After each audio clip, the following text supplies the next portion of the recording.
आदरणीय मेरे प्रिय दोस्तों और भक्तों, सीता जी ने रावण को कौन कौन सी चेतावनी के बारे में याद दिलाया।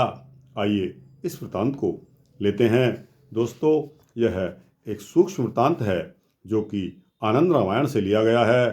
दोस्तों, यह उस समय का वृतांत है कि जब हनुमान जी मुद्रिका लेकर सीता जी की अशोक वाटिका में पेड़ पर बैठे हुए थे। उसी समय रावण का आगमन होता है और रावण विभिन्न प्रकार के प्रलोभन देता है सीता जी को कि राम जी तो वनवासी हैं, राम जी जटाधारी हैं, राज्य से निष्कासित हैं, पिता द्वारा छोड़ दिए गए हैं, वगैरह वगैरह, और मैं राजपथ पर स्थित एक लंका का राजा हूँ, तीनों लोग मेरे अधीन हैं।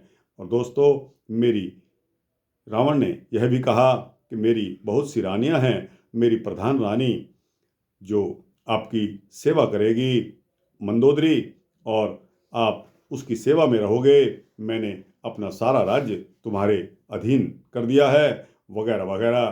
तो दोस्तों, सीता जी ने इसकी परवाह किए बगैर एक तिनके की ओट में रावण को बताया कि तू मुझको इस तरह हर लाया है जिस तरह एक कुतिया यज्ञ मंडप से हविर द्रव्य चुरा कर भाग जाती है। इसका फल तुम्हें शीघ्र ही मिलेगा। जब युद्ध में श्री राम के बाणों के आघात से तुम्हारा सारा शरीर बिंध जाएगा, तब तुम जानोगे कि श्री राम मनुष्य हैं, साधारण मनुष्य हैं या कोई और।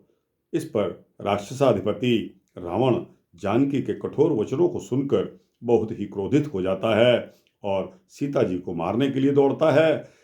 तो वहाँ खड़ी मंदोदरी ने रावण का हाथ पकड़कर उसको ऐसा करने से रोक दिया और यह कहा कि मेरे समान बहुत सी स्त्रियां आपके पास हैं, इस दीनहीन कृष को छोड़ दो। तदनंतर दशग्रीव रावण ने भयानक मुख वाली अपनी अनेकों राक्षसियों से कहा कि जिस तरह से सीता सकाम होकर मेरे वश में हो जाए, वैसा ही तुम लोग करना, चाहे डराना धमकाना पड़े या यह आदरपूर्वक मेरे वश में आ जाए।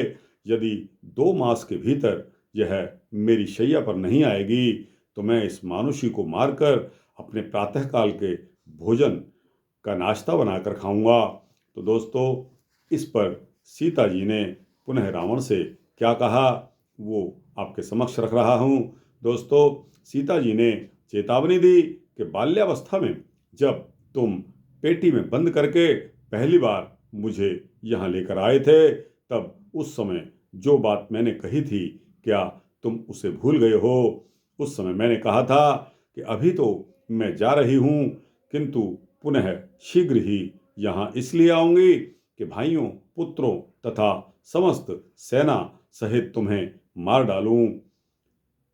आज अपने उसी वचन को सत्य करने के लिए मैं यहाँ दूसरी बार आई हूँ। अपने भाई बंधुओं तथा समस्त सेना सहित तुम्हें राम के हाथों मरवा कर मैं अयोध्यापुरी जाऊंगी और फिर तीसरी बार तुम्हें तुम्हारी लंकापुरी में पुनः आऊंगी। उस समय अपने माता मह के घर में स्थित निकुंभ पुत्र पौंड्रक तथा दूसरे द्वीप में रहने वाले 100 सिर वाला रावण, जो कि पौंड्रक की सहायता के लिए लंका में आएगा, और तीसरी बार आकर के उन दोनों का वध करूंगी।